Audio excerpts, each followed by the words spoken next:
kasurpresa. At saka, Adeline, salamat ako kay Adeline.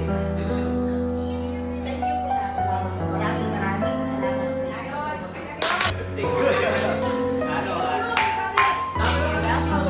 Extended family po. At least,